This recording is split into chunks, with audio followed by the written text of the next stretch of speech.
Hello,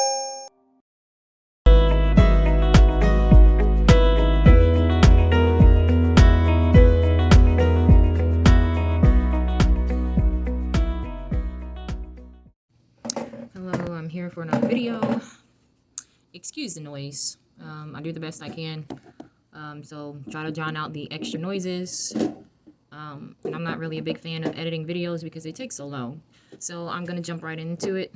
Today's video is going to be about validation, emotional invalidation, and emotional validation.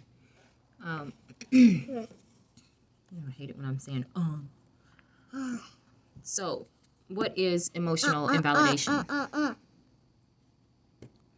So, emotional invalidation is the process of denying, rejecting, or dismissing someone's feelings.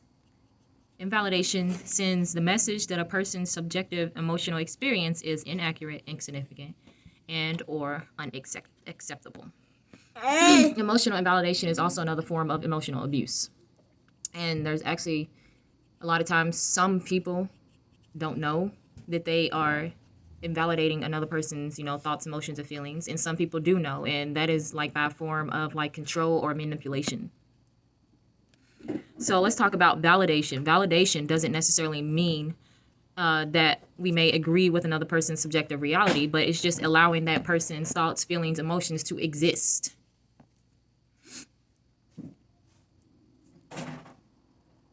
And also, validation is a critical communication tool and expression of love and acceptance in relationships. So let's talk about some phrases that a person may say to another that it, makes their feelings be, feel invalidated. Okay, here are some common phrases. It could be worse. Now, honestly speaking, there has been like a couple of times where I've said that, mainly to like close friends and family. But I don't know where I was conditioned. I don't know where I got that from. But it could be worse. It does sound, there has been times where I've said it could be worse. But after I've learned what, emotional abuse is and, emotional invalidation is like, that is kind of like a horrible thing to say, because of course something can always be worse. There is always something else going on, but to say that to somebody about their feelings or their situation or whatever, it's like saying be grateful be grateful you're not going through something that's much worse. You're too sensitive. I've been called sensitive. You're overreacting. Been there, done that. You shouldn't feel that way. I know exactly how you feel. And that phrase I have said quite a few times, and I didn't know that can be emotionally invalidating, even though when I'm for real saying that I know how you feel because I've been there. I mean that, but I didn't know it can be something invalidating. Just let it go. I've been told that. Kind of like, oh, it's water under the bridge. Let's talk about something else. Like someone told me just, okay, let's change the subject. Like pretty much like disregarded my emotions about the situation. Oh, it's water under the bridge now. Let's talk about something and move on. Rude. You take everything so personally. Heard that one. You make a big deal out of everything. I don't see the problem. You shouldn't be so angry. You shouldn't be so sad. You shouldn't feel so frustrated. How do you think that makes me feel? I've heard that being told to some other people. I don't want to have this conversation. That just seemed like that's just being immature. Stop making things up. Ooh, that one's harsh. I've heard that one. And that didn't happen. So those are just a couple of invalidating phrases. And so I wanted to talk about how, I guess you can say, people can compare another person's traumas. Trauma is trauma. Whether you drown in 6 inches of water or whether you drown in 6 feet of water. Trauma is trauma. Pain is pain. And so for someone to say like, oh, I went through worse than you, or you had it easy, those aren't very kind or validating phrases. They actually make a person feel down, sad, or, just plain invalidating.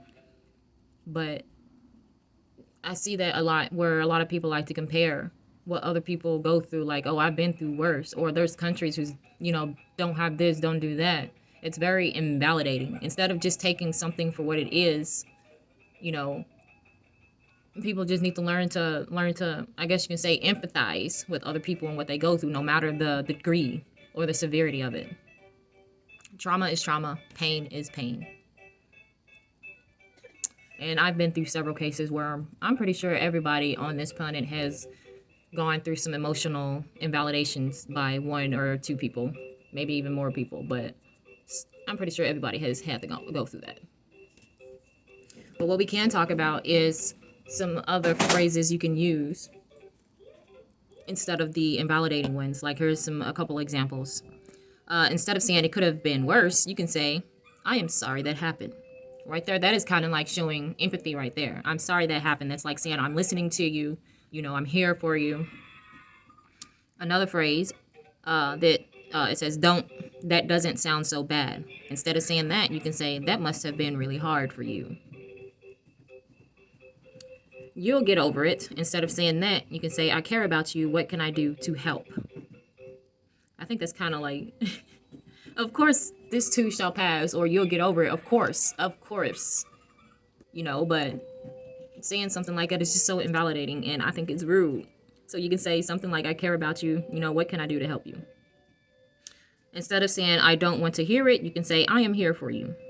Instead of saying you're overreacting, you can say, that sounds frustrating. That's another phrase just showing that you're listening and you actually care. Don't be such a crybaby. That just brings back childhood memories. Instead of saying, don't be such a crybaby, you could say, I can see you're really upset. That's like something I guess you can say parents can take in consideration too, because it seems like, I guess based on how you were raised, it's like, I'm gonna say how I was raised. Invalidating. There was a lot of that emotional invalidating, especially like, stop crying, or, stuff like that. We wasn't really taught to like get deep into our emotions and things. Instead of saying, what's the big deal, you can say, this must be so painful. So those are a few phrases you can say instead of the invalidating phrases. I don't know. That's all I wanted to put out there. Like I said, trauma is trauma, pain is pain. I think as a collective, we need to learn to emotionally be there for people, empathize, have compassion for people. And for you all who don't know what emotional invalidation is, hopefully this video helps you to spot it, and that would help you to also spot people who are manipulative and wants to control you.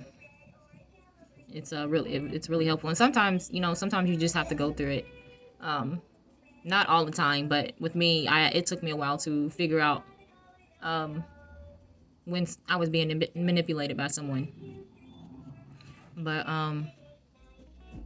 that's it for this video. Until next time, peeps.